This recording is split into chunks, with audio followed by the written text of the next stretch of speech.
Ever wondered why some of the most successful people seem to have an unshakable mental edge? Imagine being able to navigate life's challenges with a calm, collected mind, making others bend to your will without them even realizing it. That's the power of understanding reverse psychology through the lens of Stoicism. And today, we're going to dive deep into how you can win the mind game with these strategies for 2024. Before we get started, make sure to subscribe to our channel, hit the like button, and ring the notification bell so you never miss out on our insightful content. Also, let us know your thoughts and experiences in the comments below. Now, let's get into it. To truly master the art of reverse psychology, we first need to understand what it is and how it fits into the broader philosophy of Stoicism. Reverse psychology is a technique that involves suggesting the opposite of what you want someone to do, with the expectation that they will be motivated to do what you actually want. It's a subtle form of persuasion that plays on human nature's tendency to resist being told what to do. Stoicism, on the other hand, is an ancient Greek philosophy founded by Zeno of Citium. It teaches the development of self-control and fortitude as a means of overcoming destructive emotions. The core tenet of Stoicism is that our suffering is a result of our perception, not the events themselves. Now, how do these two seemingly different concepts intertwine? The key lies in the Stoic understanding of control and perception. Let's break it down. The first principle we need to cover is the Stoic dichotomy of control. This is the idea that some things are within our control and some things are not. According to Epictetus, a prominent Stoic philosopher, we should focus our efforts on what we can control, our own beliefs, thoughts, and actions, and accept what we cannot control, the actions of others, external events, and outcomes. This is where reverse psychology comes into play.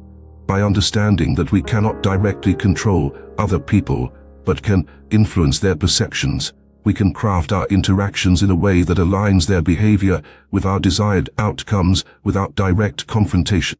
For example, let's say you want your colleague to take on a project. Instead of directly asking them and facing potential resistance, you could say something like, "I'm not sure if you would be interested in this project since it's quite challenging." This statement plays on their natural inclination to prove themselves capable and may result in them taking on the project willingly. This approach aligns with the Stoic practice of focusing on our own actions and perceptions while influencing others subtly. Another essential Stoic concept is the idea of framing how we perceive and interpret events. Marcus Aurelius, a Roman emperor and Stoic philosopher, wrote extensively about the importance of framing in his Meditations. He believed that our interpretations of events, rather than the events themselves, determine our emotional responses. In the context of reverse psychology, framing can be used to present situations in a way that encourages the desired response. For instance, if you want your friend to join a fitness challenge, you might frame it as an opportunity they might miss out on rather than just another activity. By saying, "I guess it's not for everyone, but I've heard it's transformative for those who stick with it," you subtly encourage them to participate by framing it as an exclusive opportunity. Now, let's move on to practical strategies for implementing reverse psychology within the Stoic framework. The first strategy is to practice self-discipline and emotional control. This is the foundation of both Stoicism and effective use of reverse psychology. If you can maintain your composure and not let emotions dictate your actions, you'll be better positioned to observe and influence others. The second strategy is to use paradoxical intentions, a technique often utilized in psychotherapy. Paradoxical intention involves encouraging a person to engage in the behavior they fear or wish to avoid, thereby diminishing the anxiety surrounding it. For example, if someone is anxious about public speaking, suggesting they try to make as many mistakes as possible during a speech can reduce their fear by reframing the challenge. This technique is rooted in the Stoic belief that facing our fears head-on can diminish their power over us. The third strategy involves setting up a reverse psychology scenario by lowering expectations. This can be particularly effective in negotiations or motivating others. By suggesting that a task might be too difficult or that someone might not be ready for a responsibility, you can ignite their desire to prove you wrong. It's crucial, however, to deliver these statements with genuine empathy and respect to maintain a positive relationship. Another vital aspect is the practice of negative visualization, a Stoic exercise where you imagine the worst-case scenarios. This practice helps in cultivating gratitude and reducing fear of loss or failure. When combined with reverse psychology, negative visualization can help you anticipate and prepare for various responses, making your approach more adaptable and resilient. Let's look at a real-world example of these principles in action. Consider a manager who wants to inspire their team to take on a challenging project. Instead of a straightforward request, they might say, "This project is tough, and not everyone might be up for it, but it could be a great opportunity for those who want to grow." This statement leverages reverse psychology by subtly challenging the team's perception of their abilities and potentially motivating them to take on the challenge to prove they're competent. To ensure these strategies are effective, it's essential to cultivate a mindset of empathy and genuine care for others. Stoicism teaches us to act with virtue and integrity, focusing on the well-being of others as well as ourselves. When using reverse psychology, your intentions should align with fostering positive outcomes for all parties involved. This ethical approach ensures that your influence is constructive and respected.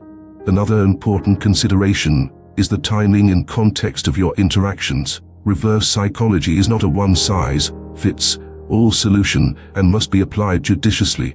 Consider the individual's personality, current mood, and the specific situation before employing these techniques.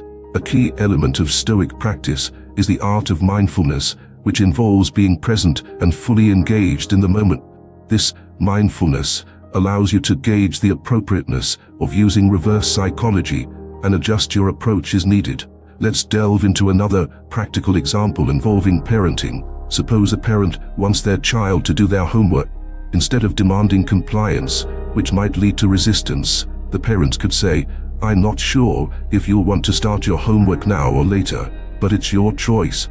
This statement gives the child a sense of control, making them more likely to choose to start their homework willingly, thus aligning with the Stoic principle of focusing on what we can control, our own actions and reactions and reaction. In relationships, reverse psychology can also be a valuable tool when used with care and respect.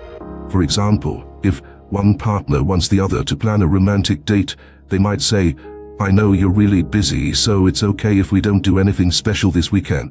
This statement can motivate the partner to make an extra effort to plan something special, as it subtly challenges their perception of their own priorities and capability.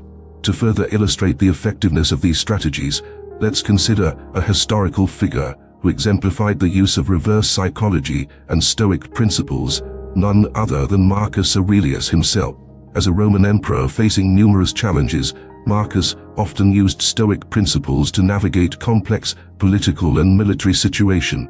By focusing on what he could control and influencing others subtly, he maintained stability and order in the empire. In modern times, successful leaders and negotiators often employ similar techniques, emphasizing the importance of perception and subtle influence over direct confrontation. Now, let's bring it all together with a few key takeaways. First, remember that the core of Stoicism is accepting what you cannot control and focusing on what you can, your own thoughts, beliefs, and actions. This principle is the foundation for using reverse psychology effectively. Second, practice framing and reframing situations to influence others' perceptions without direct confrontation. Third, employ paradoxical intentions and negative visualization to reduce anxiety and prepare for various outcomes. Finally, always act with empathy, integrity, and mindfulness, ensuring your influence is ethical and constructive. By integrating these Stoic principles and reverse psychology strategies into your daily life, you'll not only enhance your ability to navigate complex social interactions, but also cultivate a mindset of resilience, empathy, and wisdom. As we move into 2024, the ability to master the mind game will be more important than ever. Whether in personal relationships, professional settings, or everyday challenges, these strategies will empower you to influence others positively and achieve your goals with calm, collected confidence. Thank you for watching. If you found this video helpful, please give it a thumbs up, share it with your friends, and don't forget to subscribe to our channel for more insightful content on Stoicism and personal growth. Also, we'd love to hear your thoughts and experiences with reverse psychology in the comments below. Remember to hit the notification bell so you never miss an update. Until next time, stay resilient and keep practicing the art of Stoicism.